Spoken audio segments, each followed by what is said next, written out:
भाइयों और बहनों, आप सबका यहां बहुत बहुत स्वागत, नमस्कार। भैया इसको हटा दीजिए जरा, ये ड्रोन को हटा दीजिए यहां से।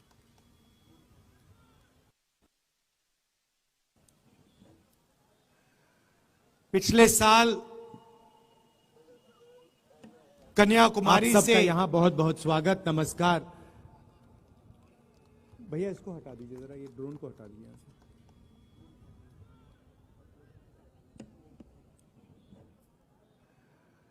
पिछले साल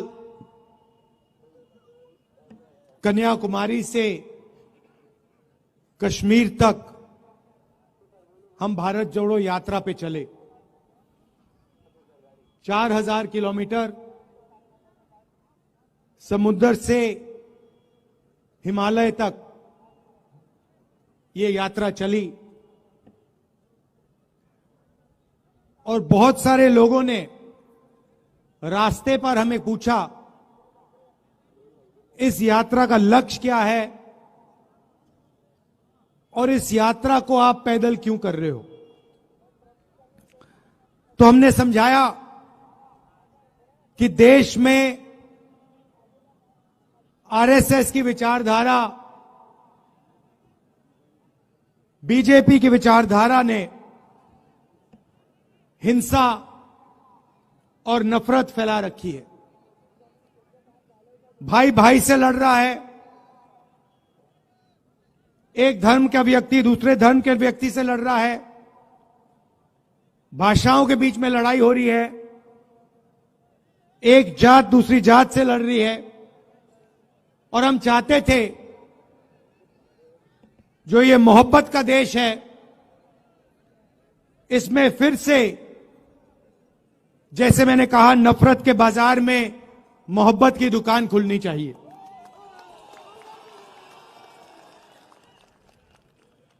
यात्रा में हम लाखों लोगों से मिले। सेल्फी का जमाना है तो हजारों लोगों के साथ सेल्फी हुई। 7 घंटे हम चलते थे, किसानों से, मजदूरों से, स्टूडेंट से, माताओं बहनों से बातचीत होती थी। उनके दिल में जो दर्द था, जो कठिनाइयां थी, वो हमें बताते थे।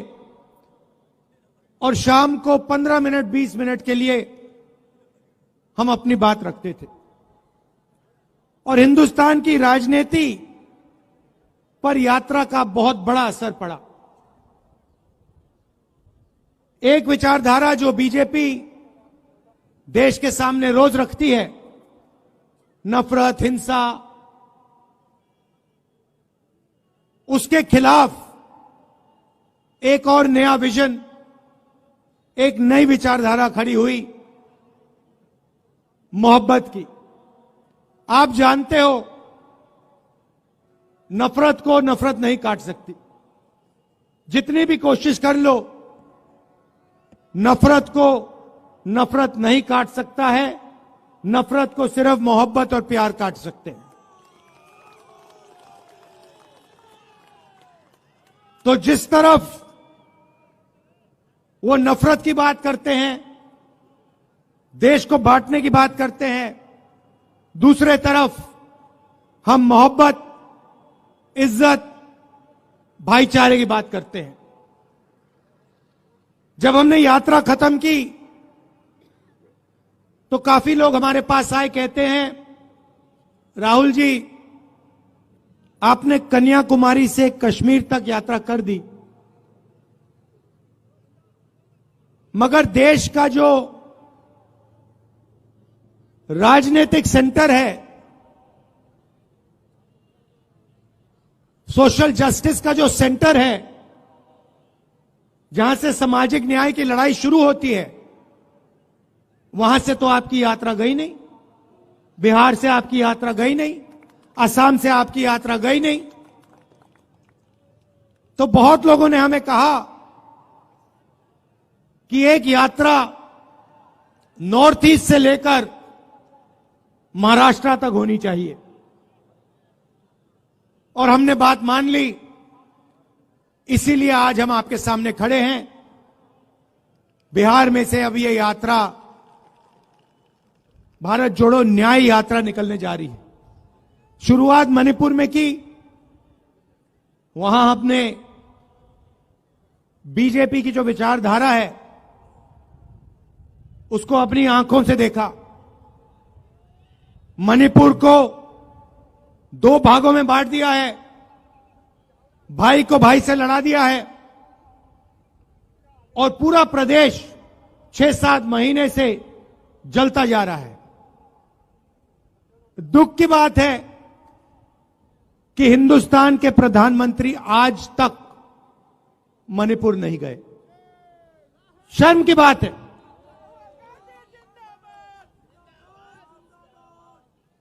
आज तक हिंदुस्तान के प्रधानमंत्री मणिपुर नहीं गए।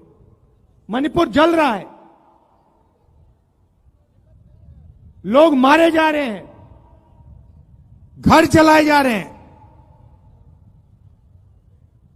मगर आज प्रधानमंत्री वहां आज तक नहीं पहुंचे। तो ये देश की हालत है। अब बिहार में हमारा क्या लक्ष्य? इस यात्रा में हमने न्याय शब्द जोड़ दिया है। भारत जोड़ो न्याय यात्रा। और सच्चाई यह है कि आज के हिंदुस्तान में गरीब व्यक्ति को ना आर्थिक न्याय मिलता है, ना सामाजिक न्याय मिलता है।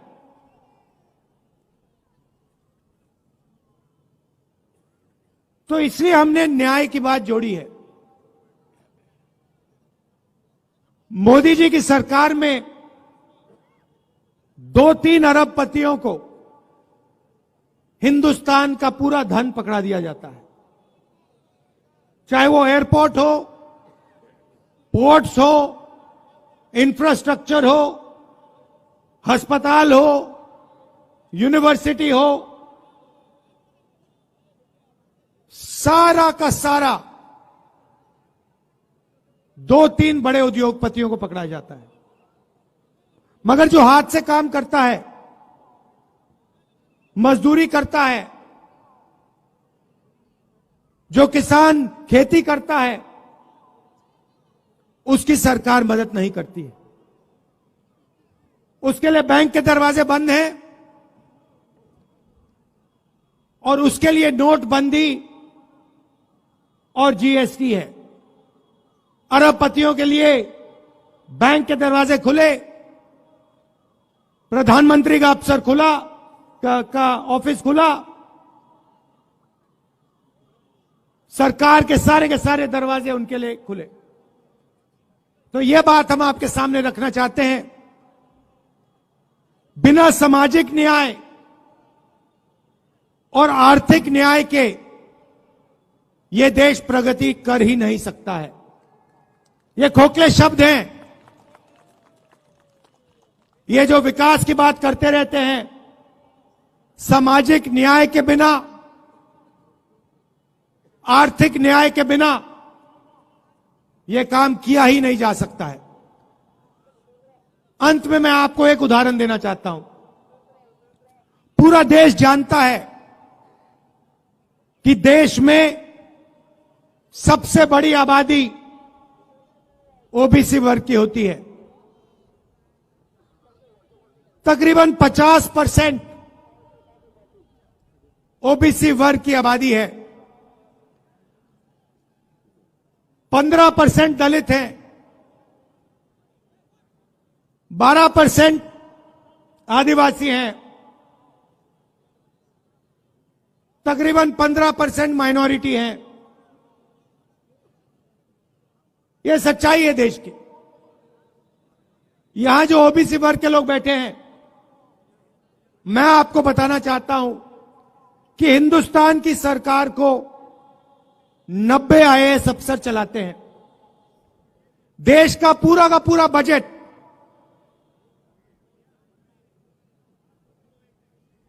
हर रुपया ये लोग निर्णय लेते हैं डिफेंस में कितना पैसा जाएगा, स्वास्थ्य में कितना जाएगा, किसानों को कितना मिलेगा। ये 90 अफसर ये सारे के सारे निर्णय लेते हैं। इनके बिना बजट का 1 रुपया नहीं बांटा जा सकता। और मैं बिहार के ओबीसी से कहना चाहता हूं, पिछड़े वर्ग के लोगों से कहना चाहता हूं, इन 90 अफसरों में से ओबीसी वर्ग के सिर्फ 3 हैं। और अगर बजट में 100 रुपए बांटा जाता है तो ओबीसी वर्ग के अफसर सिर्फ 5 रुपए बांटते हैं। यह सच्चाई है। और ये ओबीसी वर्ग के साथ हो रही है, दलित वर्ग के साथ हो रही है, आदिवासी वर्ग के साथ हो रही है। इसलिए हमने सामाजिक न्याय का सबसे क्रांतिकारी काम करने का निर्णय ले लिया है। भाइयों और बहनों, इस देश को पता लग जाना चाहिए कि इस देश में ओबीसी कितने हैं, दलित कितने हैं, आदिवासी कितने हैं, जनरल कितने हैं। उस काम को करने के लिए जाति जनगणना की जरूरत है। जाति जनगणना एक क्रांतिकारी कदम है। जिस दिन जाति जनगणना हो जाएगा उस दिन देश के आदिवासियों को, दलितों को, पिछड़ों को, सबको पता लग जाएगा कि उनकी आबादी कितनी है। और फिर उससे पता लग जाएगा कि उनका हक कितना बनता है। जब तक सामाजिक न्याय के सवाल को हेड ऑन नहीं लिया जाएगा तब तक यह देश आगे नहीं बढ़ सकता है। तो यात्रा में 2-3 तरीके के न्याय की हम बात कर रहे हैं। सामाजिक न्याय और आर्थिक न्याय, इनके बिना देश प्रगति नहीं कर सकता है। और यह बात हम बिहार की जनता को बताने आए हैं। और आपके दिल में इसके बारे में जो विचार हैं, जो सोच है, उसको भी हम यहां समझने आए हैं। आपने इतने प्यार से मेरा स्वागत किया, हजारों लोग आए, आपने अपनी पूरी शक्ति, अपना प्यार इस यात्रा में डाला, हमारी मदद की।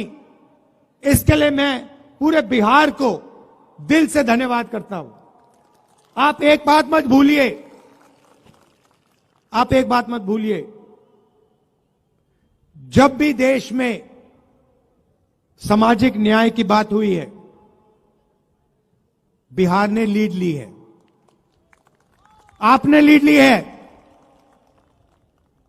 और यह आपकी जिम्मेदारी है, क्योंकि देश आपकी ओर देखता है। जब सामाजिक न्याय की बात होती है, पूरा देश बिहार की ओर देखता है। तो यह आपकी जिम्मेदारी है और यह आपको पूरी करनी पड़ेगी। मैं बिहार के हर नागरिक से कह रहा हूं, देश में प्रगति होनी है तो आर्थिक और सामाजिक न्याय की जरूरत है। और सामाजिक न्याय को आपसे बेहतर कोई नहीं समझता है देश में। यह मैं आपको याद दिलाना चाहता हूं। आप सबका दिल से बहुत बहुत धन्यवाद। नमस्कार, जय हिंद।